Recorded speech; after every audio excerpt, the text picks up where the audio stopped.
Furries. One of the most misunderstood cultures on the internet. A subgroup that is met with unrelenting, unnecessary hatred and disgust across platforms. Most commonly misinterpreted and portrayed online and across media as weird, gross, sexual deviants that deserve to be euthanized. But has anyone ever stopped to wonder, is this truly the case? What exactly is a furry? What really goes on behind the scenes? And more specifically, what goes on at their conventions? Oh, it's high time that someone finally sets out to unveil the truth behind the furry fandom. So join us as we head down to Boston to learn what being a furry is all about.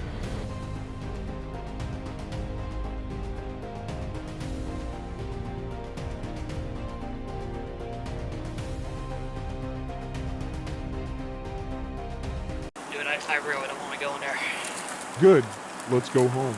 As one would expect, we were pretty hesitant at first, not knowing what we were about to walk into due to the massive misinterpretation. But we pulled it together and marched right in. And upon registration, with that, we are officially furries for the day. I will gut you in your sleep if you ever say that out loud again. My cameraman wasn't as eager to be here as I was, but regardless, we had a job to do with a lot of ground to cover. So it was time to get to work.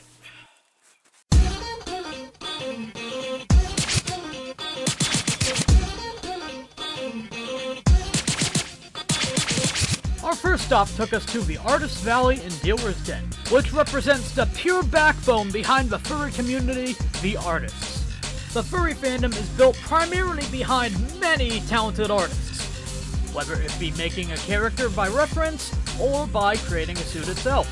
These people put in countless hours and put in so much effort through commissions and artwork to make this culture come to life. Not to forget the amount of time that goes into making their tails and suits. Regardless, there is so much talent behind this fandom, it is crazy. And that's where these guys come in. This area gives these artists the opportunity to represent their crafts and offer their services to fellow members to help create certain characters and aspects. Here they sell just about anything, including but not limited to art pieces, tails, pins, masks, and even underpants. I could have lived a happy life without knowing this existed. Moving on after that, the next stop on our journey took us to an area most people would recognize, the game room. And I gotta say, it was pretty cool. They had every generation of game console there. And these guys got some good What? Oh my god, that's still relevant? I'll be damned it is. That gives me an idea. Don't even think about it. Alright then. The next stop on our journey that caught our curiosity was the animal music. The hell does that mean? Well, I can honestly say I wasn't expecting a Jefferson Airplane cover. Also, fuck nationalism, for some reason. I love this song. Well, that's good. At least you like something but here. I still hate and this. very good.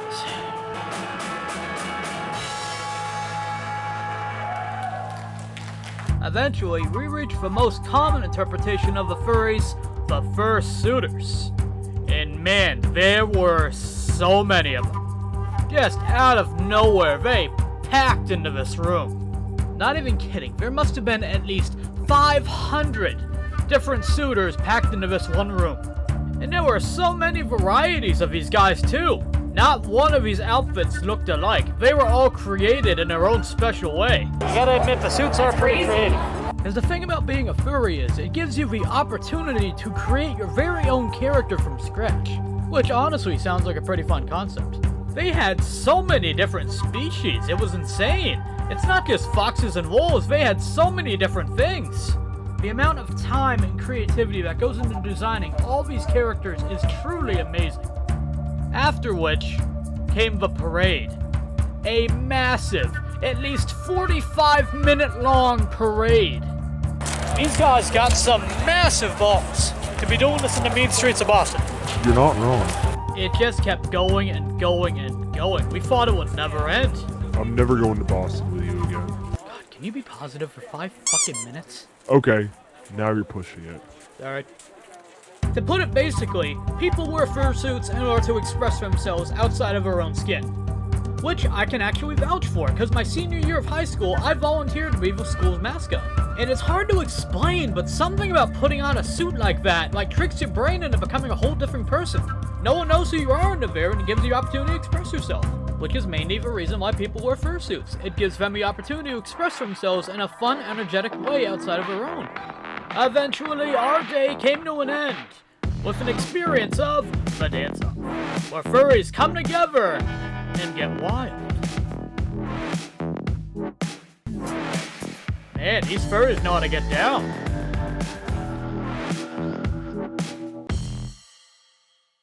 Now for the real question, was this thing sexualized? Well, we did see some questionable things. What the fuck am I looking at? Oh, Tony, what have they done to you? There was, however, a 21-plus night market, which you know we had to check out. Nope. Absolutely not. What do you mean? I gotta draw the line somewhere. Oh, come on, it can't be that bad. I ain't doing that.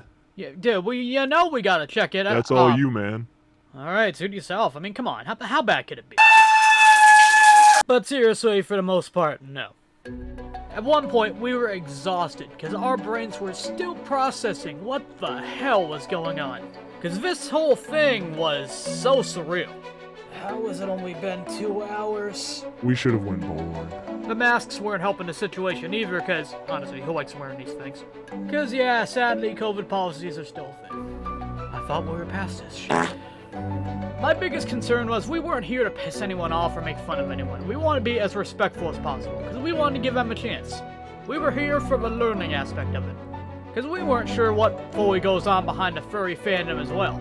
Okay, we're here, be cool. Why did you bring me here? Shut up. At most of these conventions, they usually have an annual theme. This year, the theme happened to be trains. Weird flex, but okay. And alongside their themes, they have panels that are created by the community to help educate the public on certain things. I'm not gonna nitpick the whole panel thing, because people sign up and do that voluntarily. What was pretty cool about this whole thing was that not only this convention, but several other furry conventions, their main goal is to raise money for charity. This specific convention raises money to help youth homelessness and raise money to train service dogs in the community. This one happened to have a total registration of at least 3,500 people.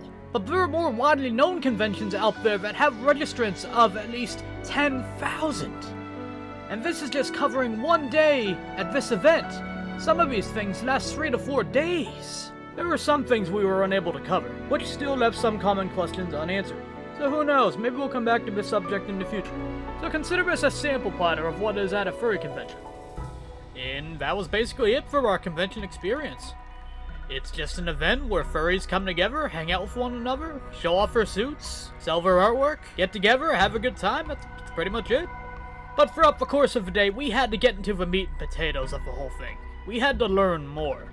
So we reached a point where we had to ask the furries for real questions. Which I was pretty nervous about doing, cause upon my research, some of these guys don't like to break character, and only respond through yips and squeaks. So how'd you become a furry? Alright. As if this wasn't awkward enough. You rude dick. Hey, you tried doing this introverted. But once we got into the swing of things, they were actually pretty chill, cool people. So what does it mean to be a furry? I think the general definition is just somebody who has a love for anthropomorphic animals, which is something like Bugs Bunny and Daffy Duck, that kind of thing, where they're standing on 2 legs and they have human characteristics. They just look like, animals. So for me, to be a furry, it's a means of self-expression. It's a way that I feel comfortable being myself. It's a way that I'm able to connect with my friends. It's how I met my boyfriend, Polar, over there. So for me, being a furry is all about connecting with other people in this weird and beautiful way that we're able to do it. It's just a fun hobby and interest for me. It's a good way to find people that tend to have the same interests as me, kind of similar personalities. How'd you get into it? I went to a Comic-Con cosplaying some video game character, and I found a fursuiter there, and I'm like, yo, what's this? this? And they're like, hey, it's called Furries. You want to hang out? I'm like, okay. So we hung out at the con, and then I researched it. And like, whoa, this is awesome. I think some people will say that they are born this way, and I truly believe that. Not like in a crazy way, but more like when I was younger, I always wanted to dress up and always wanted to kind of be a big, goofy animal and burn off some energy in that way. So I actually do a lot of mascot work. So this is kind of a segue with the mascot work that I do. Virtual pet sites. I saw like the more established like furry groups on there. Before then, I was just kind of in my own world, making my own little animal characters from like Disney movie, I guess, influences. I've always been interested in animal characters. My very first characters as like a kid were like talking lizards. Whenever Zootopia came out, 2015, 2016, I was on that wave of furries. I got into it through that movie. So I watched Zootopia, and I really liked the wolves. So I started looking for fan art of the wolves, and I found, I think, Takemoto's, hid the series that he did. And then from there, I went to like some subreddits, made some friends, and then went to Texas Furry Fiesta in Dallas, and then been a furry ever since. So what is your persona? So my persona is Charlie, or Charlie the Wolf, depending on the handle. It is a pink wolf on a gradient. For me, he's sort of like a reflection of me. So my persona isn't really a separate character. It's just sort of me as a big pink wolf. I'm a rat, bat, skunk. So I'm a blue tiger. My persona's name is Asterisk. It's an alien creature of unknown species that just exists, and it's based on one of my favorite fair rides called the Top Scan. What's the worst part about being a furry? I think the way that the public perceives it, I think that people fear what they don't know, and I think that leans into a lot of aggression towards things that we don't know. I think that if you saw me out of suit, I usually wear business casual or formal attire in the office, and you'd be like, oh, that's a normal person. But yeah. I think that as soon as I say, by the way, I'm a furry, people, go leaps and bounds and assume, one thing or another about it. The cons can be kind of annoying to get to because there aren't a whole lot of it. Sometimes you have to like go out and like get to them, and like I don't trust airlines in my suits, so I can only go to like so many. It's expensive. I mean, it's not like bad because it's totally worth it, but definitely I spend a lot of money on this stuff. And so sometimes it's the cost prohibitive aspect of it, but that's really anything, so it's not super unique to furries, but that's what I would say. When we first walked in, we expected to see suits everywhere. But honestly, it's just a bunch of ordinary people walking around, hanging out. The reason being is because fursuits are expensive and can cost upwards as much as a used car. How much did your suit cost? This one cost, I think, $2,000. Yeah, it was about $4,000. I think $2,100 after everything. I got this and a partial, so. I made it myself, so a long time and probably several $100 in supplies. Another thing that surprised me upon research, they are an extremely open and welcoming community. A ton of these guys are also members of the LGBTQ or proud supporters of it, which I had no idea before this. Simply put, no one cared we were there. No one gave us trouble or nothing. But overall, it was a pretty unique experience. After spending a whole day surrounded by them, I wouldn't call it cringe, but it certainly was interesting. I mean, yeah, it's a little weird. Bro, did a reindeer in shorts just boot my camera? And some will agree. If you were outside of a fandom, would you consider it strange? I would say yes. I would say that furry is strange. I'm standing here in a blue tiger costume. I would say that, it is strange. That I look at other fandoms and I say, there are other communities that are strange too. I mean, if you fundamentally think about something like anime, I could say that that's strange. I could say that people's obsession over a specific thing like Star Wars, the people who are still engrossed in Star Wars, I could say, that's kind of strange that you're so obsessed about Star Wars. Right. The furry fandom is a producing fandom. Something like Star Wars and something like Harry Potter, that's a consuming fandom. So I would just say, we're not the only strange ones out there, but I guess that's not really a good way to phrase it. Right. Maybe, but I think I have such an open mind. Whatever people like to do, they like to do. As long as you're not harming anybody else and it's nice, safe fun, then you do you. Man, this day was pretty bizarre. But it wasn't all that bad. We wound up growing accustomed to the surroundings. Fuck you. Oh, at least I have. But still, it was pretty unique. So my final verdict on the whole thing? Who cares? Who are we to judge what these guys do at their own thing? This is their world, and we just happen to be visiting. It doesn't matter what you think, these people are accustomed to the whole misinterpretation of behind the fandom. They do their own thing, what you say isn't gonna change that. They just come together in private and do their own thing away from the public. It's not just a small thing, this is a massive fandom, with members all over the globe. Where are you traveling from? Allentown, Pennsylvania. An hour north of here. Oklahoma. Pittsburgh. So like I said, what we say isn't gonna make a difference. The fandom's gonna keep growing. They don't care what you think. They just want to do their own thing with their own people. At most, furries just want to feel respected. Which of course will happen over the course of time. But in order for that to happen, people need to educate themselves and learn more about what it is to be a furry. We are beginning to advance as a society of cultural acceptance. So why not add furries to the mix? It's not like they're hurting anyone. And besides, we've been around anthropomorphic animals throughout our whole lives. These guys just happen to take it one step farther. But still, who cares? It's not like they're knocking on your door like Jehovah's Witnesses. Cosplayers are world-renowned and well-respected for their crafts. But when furries do it, it's a problem. Where's the line drawn here? But all in all, they're just ordinary people with an interesting hobby. The furry fandom is a very unique way to express yourself. And not to mention the fact that most of these guys are extremely artistically talented, far greater beyond you and me. Despite what people on the internet say about them, from what we've witnessed today compared to what we see on the internet is completely day and night. It just goes to show that you shouldn't trust everything that you see online. If you could say something to the haters, what would it be? Say something to the haters. I think I would challenge them to perceive us in a different way.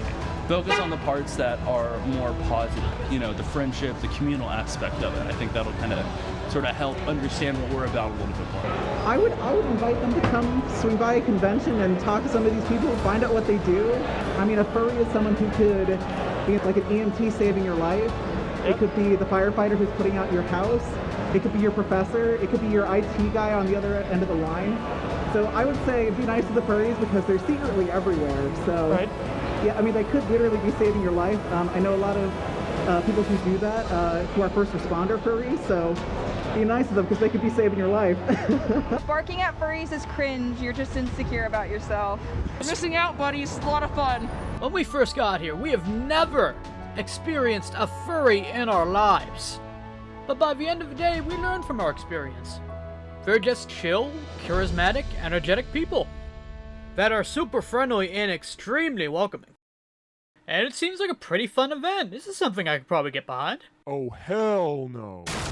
What the Did you just say what I think you said? Well, you see, I didn't go through all that for you to become one of them. Okay, look, listen, let me explain. Why do you have a tire iron? Take it back. Take what back? You know what. Okay, look, there's a perfectly reasonable explanation. I warned you. I mean, Take it back. You know how to stop this. Say it. Alright! I'm not a furry! What was that? I'm not a furry! That's what I thought you said. Did you learn nothing? I think it's time to find some better help. I hope you guys enjoyed this video. If you did, why not leave a like and possibly share this with your friends. And as always, be sure to subscribe for more. Special thanks to my cameraman who wished to remain anonymous at this event and for not stepping forward into an oncoming bus.